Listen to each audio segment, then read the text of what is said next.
Mike, welcome to the Leanpub launch video for Wholehearted, Engaging with Complexity in the Deliberately Adaptive Organization. I was wondering if you could take a moment today to just talk to us a little bit about who you are and your background and what your book is about and who it's for. Yeah, well, thank you very much for inviting me. So it's actually my fifth book. I don't know if making my name is the right word for it, but I published Kanban from the Inside in 2014. I was the guy behind the values model for Kanban, if anyone's familiar with that. And you know what they say, each book is practice for the next one.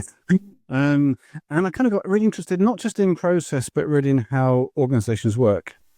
And I got interested in how change works and thinking about how we can get away from those 1990s models of, manage change, choose a solution, sell the solution, roll the solution out, live with the consequences as I describe it. And I think we all know how that feels. We all know how that works. And we all also know just how depressingly poor its success rate is. So like the middle period of my writing career has been focused very much on how we have better conversations in our organizations, how we get people involved in the change process, how we give people the space to implement their own ideas, and so on. And in organization development terms, we're talking about things like inquiry, generative conversations, and so on. Now, there's another thread that runs through my work is, as I say, trying to understand how organizations work, and to try and do that in ways that aren't just about process. My background is, I've been a senior manager, I've been an executive director, I've been a CTO, and, I understand that there's a lot more to organization than process, and it's really how things work together.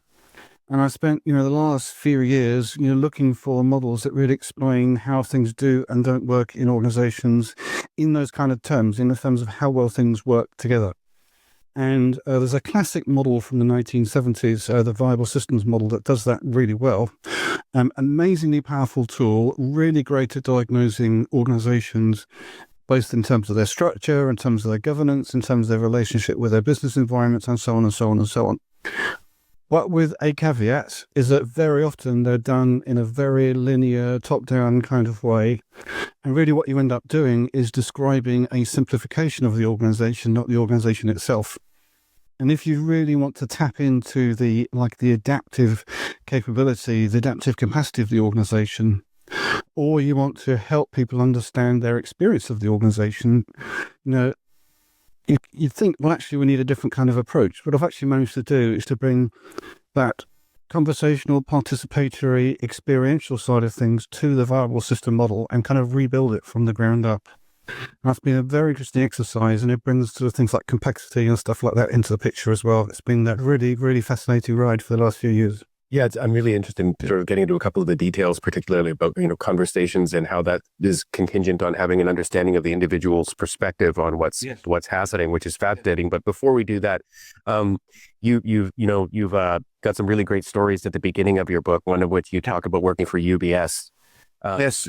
And there's two sort of stories about your work at UBS, one of which was a big success and one of which didn't have anything directly to do with you and was a terrible failure.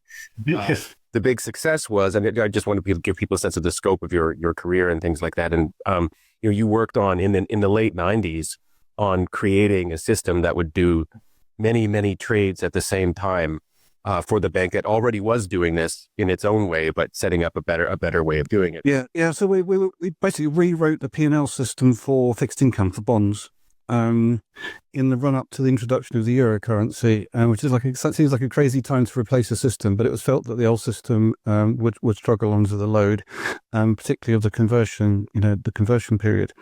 And so we spent about 9 months doing that, and actually went live ahead of schedule and had a very smooth implementation. The euro conversion went very smoothly for us as well. So a very successful project and a career enabling project. I did a tour of the bank, working through various divisions of the bank, and came back to run the same global department in which I've been a developer and a team lead 10 years previously. But do the maths, and we're now in the middle of the credit crisis. So it's a very, very different kind of experience. And that's fascinating because there you are on the IT side of things, but having to deal with a sort of a big, I don't know, kind of like political change where they're introducing a new currency into Europe. So there's that coming down, and then at the same time, well, a few years later, So UBS is sort of permitting or allowing this kind of like relatively self-directed small team to sort of do things in its own way. You sort of set up one thing that works, make sure it works just like the one that's live is working, then you replace it with yours. And you slowly do that until because you replace the system. At the same time, at another level, as you describe in your book, the organization is like, we're not really, competing well with some of our competitors across the pond. Maybe we should invest in what they're investing in, which turned out to be a terrible mistake. Yeah. And they weren't really, we're generalizing here. I'm generalizing here. These are in my words. You're far off. They're paid consultants to tell them what they should do. Yeah, well, I didn't want to go there, but there you go. They piled into US mortgage-backed securities, not only in the States, but even in Treasury in Zurich. I mean, it's just crazy. And it's they were very, very fortunate to survive. Now, of course, the good news is that they did. To the extent they were able to take over Credit Suisse in the last year or two. So that is actually a story of survival. It's a story of adaptability. It's a story of viability in the long run. It's just, it's kind of shocking that we had to go through that pain to understand that process. Yeah, it's fascinating to see things from the sort of, organization level perspective where like over here, you've got all this really careful work being done with all kinds of sort of safety checks and things like that. And then over here, you've got basically, like cowboy, which is very, Yeah. And I think on the whole, it was actually a great place to work, I should stress. Sure. And there's actually, you get both. You get autonomy and you get meticulousness as well. There are, we as teams, we worked out for ourselves and with other teams that we had to interface with how we were going to do things. And we did it mostly without project managers and things like that as well. It was mostly autonomous teams working together, which is a great story from the 90s, pre-agile, capital A agile. So a great story in that respect. Of course, the flip side to autonomy is that you can't stop people doing, you've got less controls over people doing stupid things. But on the whole, the business controls are there to make sure that, no one's doing something either very stupid or very naughty, trying to defraud the bank or something like that.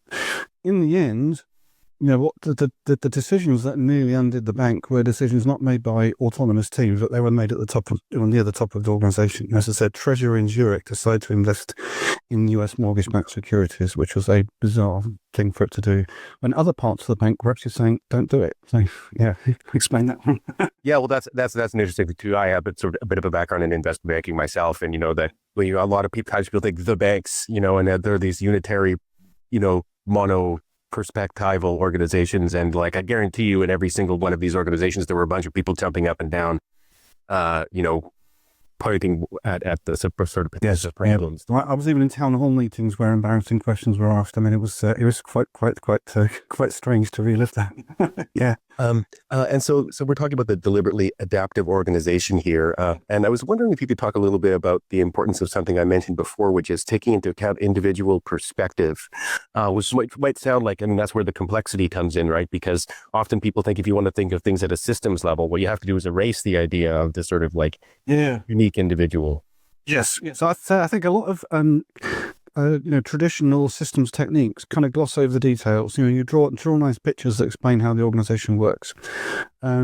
Whereas, the adaptive power of the organization, its capacity of the organization is in its ability for people on the ground to recognize that something interesting is happening, to recognize that something needs dealing with, or recognizing that there's an opportunity here, or recognizing that there's a better way of doing something, and taking the opportunity to innovate, whether that involves other people or not, whether it involves permission asking or not.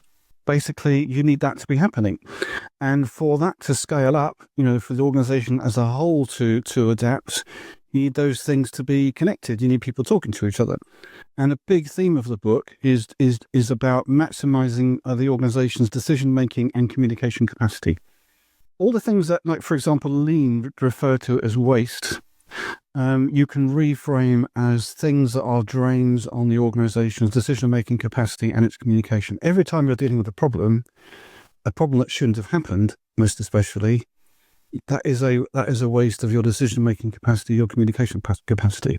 And the flip side is, why I think this is a more sort of generative way of thinking about it than just the one of getting rid of waste, is that when you free that decision-making capacity, that communication capacity, that's what enables self-organization to happen.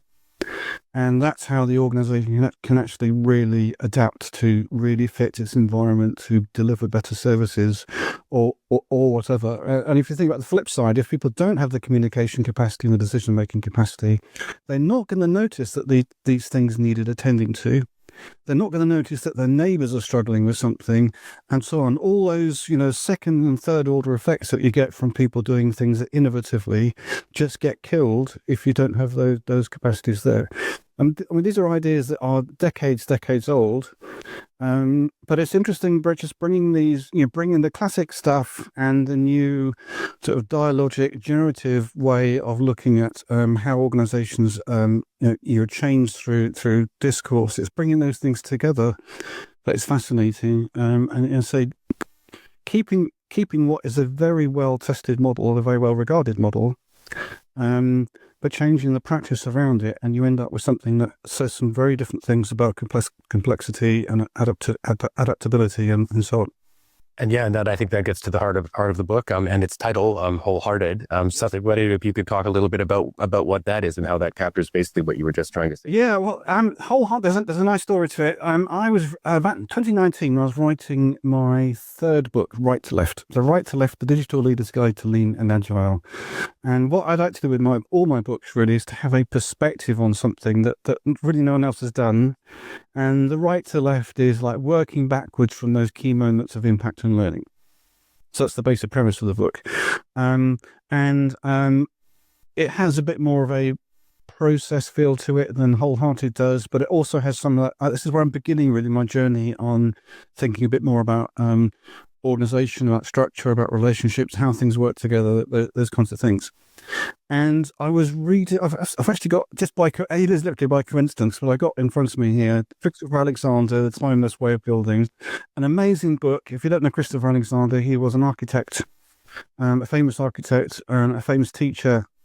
And his book is kind of the philosophy of architecture. And I was reading it, taking it as architecture as a metaphor for the organization. And there was a quote that talks about buildings being wholehearted, and saying that something can't be wholehearted if it's being riven by contradiction and internal conflict and all these kinds of things. And we can all think of buildings that have got suffering from internal conflict, and it's definitely true of organizations as well.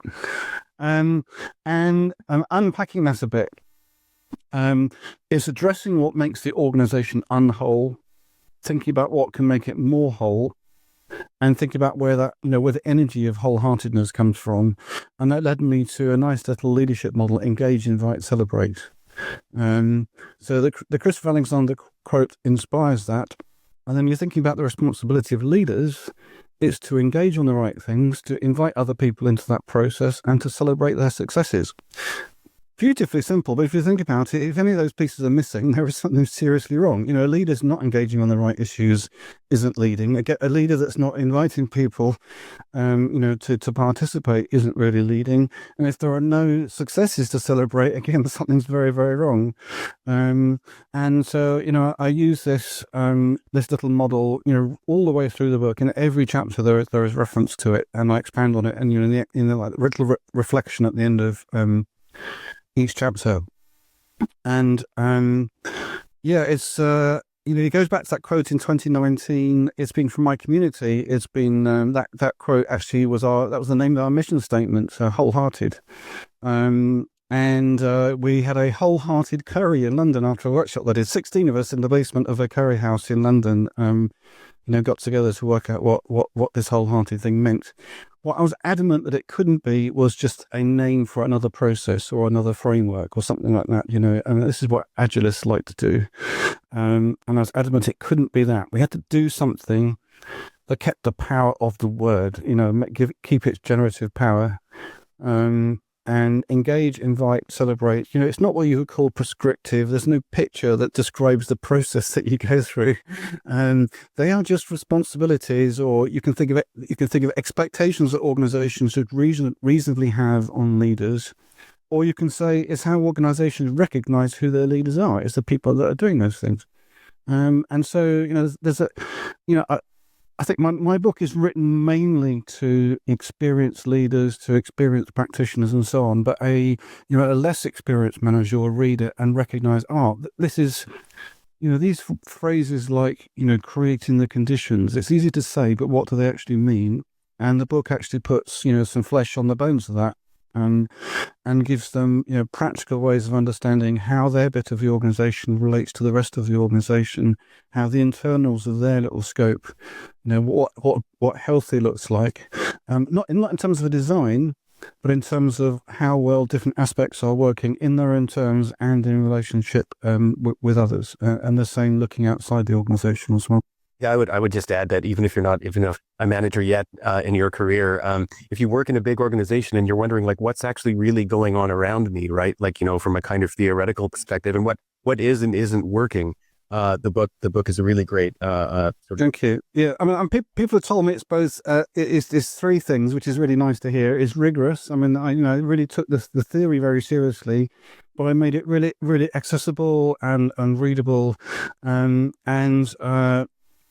some people say inspiring even, and if you can be rigorous and inspiring at the same time, I think you must have done something right, Well, definitely, I would recommend the book to anyone working in an organization, whether you've been there for a while or you're new, and whatever level you're at. There's a lot more we could talk about. There's a lot more going on in the book, but we try to keep these videos short. The book is Wholehearted, Engaging with Complexity in the Deliberately Adaptive Organization. Mike, thank you very much for taking the time out of your day or your evening to do this. I really appreciate it. It's my pleasure. Thank you very much for having me.